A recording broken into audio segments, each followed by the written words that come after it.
نن تاسو چې منظور پښتين افغانستان ته دلاړ شي او هغه د را ایجنټ دی په عمران خان باندې هم تاسو الزامونه لګولې دي خو څه ثبوت نشته درسره په منظور پښتين هم تاسو مطلب الزام ولګو څه ثبوت شته ما سره د هر څه چې زه کومه خبره کوم زه بغیر ثبوت نه کوم زه چې کومه خبره کوم هغه یو سالډ ریزن سره زه خبره کوم او دې وخت منظور پښتين چې کوم دی عمران خان خبره خو پرې دی خپل خبره ده منظور پښتين چې کوم دی هغه چې کوم دا اوس خبره کوي دې وخت په پاټا کې خو زهر یو جنگ لګیا دی او په دې کې د پاکستان مخالف انټيليجنس ایجنسی خپل کردار ادا کوي لګیا دی را په کې ډېر زیات اکټیو دی د افغانستان انټيليجنس ایجنسی په کې ډېر اکټیو ده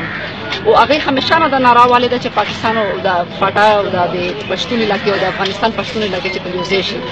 دا ول محمود اچکزی د ذمہواری ادا کوله نن تمام منظور پښتين دغه ایجنډا اخیسته ده او ما ته خو ډېر خلکو دا خبره کړې ده چې موږ ته خو چونکې ما خو رابطې د خلکو سره هغې دا ویلي چې منظور پښتين د را سره ملاقاتونه هم شوي دي او را ملاقاتونه نه بعد دا ایجنډا اخیستې ده مسلې چې دي هغه په فاټا کې شته دي او چې چېرته جنګ وي هلته مسلې ضرور وي او پاکستان ته چې کومې خطرې دي دې وخت د مختلف انټيليجنس ایجنسو طرف نه هغه کې پاکستان فوج هلته موجودګي هم ضروري ده خو ما ته تکلیف احساس شته په چیک پوسټونه کم تکلیف وي هغې خو زه ډېره غټه مخالفه یم فاټا کې چې نه کوم بعض اوقات شیلینګ چې کوم شي پاکي سیویلینز مړه شي هغې سره موږ هم اختلاف لرو موږ هم په دې باندې زیات احتجاج کوو موږ هر ځای کې د اواز اوچت کړی دی خو خبره د هغه ده چې ته کله دا خبره کوې چې پاکستان پرېږده او افغانستان ته لاړ شه نو دا خبرې کې دا د را ایجنډا ده د پاکستان نن په پاکستان کې آرمي چې کومه ده هغه سړکونه هم جوړوي لګیا دي کالجونه هم جوړوي لګیا دي هلته کرکټ میچ هم ویې کړلو او نن په لکه دوی اصل خپل حقوق غواړي دوی چې کوم حقوق غواړي چې کوم خلک اغوا شوي دي هغه په عدالتونو کې پیش کول چې څوک چې چا میسنګ پرسنز چې کوم دي هغه عدالتونو کې پیش کول د ما ډیمانډ هم دی د ټولو ډیمانډ دی خو خبره دغه ده چې په دې کې چې کوم نن پاکستان کې خبره لګیا ده چې فاټا ته به بېله صوبې حیثیت ورکول دي یا فاټا زم کول دي په خیبر پښتونخوا کې نن خو پاکستان کې موږ په دې باندې موومنټ کوو لګیا یو بل منظور پښتين د نقیب الله محسود په خبرې باندې دا خبره شروع کړې ده نقیب الله محسود چې کوم قتل شوی دی په هغه باندې ټول پاکستاني قوم چې کوم دی د راو انوار خلاف ولاړ دی راو انوار پټ شوی هم و ګرفتار یې کړلو چیف جسټس په دې باندې اکشن واخیستلو او چې څوک وي کم پښتون وي چې څه د سره ظلم کېږي په هغې موږ ټول پښتانه خپله وزیر یا موږ ټول پښتانه د مخالف موږ خپل حق غواړو پاکستان کې خو دا چې کومه ایجنډا ده چې دا وایي چې افغانستان ته به لاړ شو نو افغانستان پښتانه په کم عذاب کې دي موږ ته پته شته چې هلته کم قسمه ذلت زندګي تېروي دوی خپل خلک چې دي ټولې پیسې وخوړلې او دوی د روټۍ هم درک نه لګي د افغانستان د پښتنو نو دا کومه خبره کوي لکه چې کوم ځوانان د ده سره راپاڅېدلي دي په انتها زیاتي په ټوله کې پیکې بلوچستان فاټا ټوله د ده سره راپاڅېدلې ده په 8 تاریخ جلسه هم د پېښور کې یو تاریخي جلسه به وي په دې اړه ستاسو څه نظر دی ګورئ پښتانه چې کوم دي خپل حقوق غواړي خو دا چې کومه ایجنډا ده منظور پښتين چې کومه ایجنډا ده هغه ایجنډا د را ایجنډا ده دا وایي چې افغانستان ډېر ښه ملک دی پښتانه د افغانستان ته لاړ شي او زه به دا ورله ووایم چې افغانستان او د پاکستان پښتانه په ثقافت کې او په ژبې کې او په روایات کې ډېر فرق دی دوی دا وایي چې زموږ د 5 مطالبات چې کومې دي دا ومنل شي موږ نه د را سره ملاو یو نه ملاویږو نه د افغانستان ته ځو موږ محب وطن شهري یو د پاکستان او دوی چې کومې 5 مطالبات یې چې دا د په فوري توګه ومنل شي دا د موږ حق دی دا کومې چې مطالبات د پښتنې حقوق خبره ده دا حقوق خو زه هم غواړم موږ ټول پښتانه غواړو موږ په اسمبلی کې اواز اچوو موږ په سړکونو باندې خبره کړې ده زه په FCR کې خپله نیولې شوې یم زه ګرفتاره شوې یم په جمرود کې په خیبر ایجنسۍ کې چې ما احتجاج کړی و خو داسې دا شیونه چې دي دا موږ هم بدلولو دپاره موږ لګیا یو او موږ په دې که په چیک پوسټونو باندې د ښځې تلاشي وي که هغه د شلینګ کې د سیویلینز مرګونه وي چې غلطۍ سره ولګي که هغه چې کوم د میسنګ پرسنز خبره ده د ټولې چې په عدالتونو کې پیش شي د ټول ډیمانډونه د ما هم دي د ټولې پښتانه دي 8 تاریخ جلسې په اړه څه نظر دی پېښور کې ګورئ زه دا وایم چې د کوم سړی چې دا وایي چې د منظور پښتون چې کوم دا خبره کوي چې مطلب افغانستان ډېر ښه ملک دی او افغانستان بار بار خبره کوي ما خو دا هغه دی چې دا جلسې خو به موږ خپلې هم کوو ته خو تر اوسه پورې د افغانستان خبره نه ده کړې دی صرف حقوق غواړي موږ دا خبره کوو که نه پاکستان کې خلکو پښتانو الریډي ډېر زیات تکلیف تېر کړی دی دا نوې سلسله اوس شروع کوي د تکلیفونو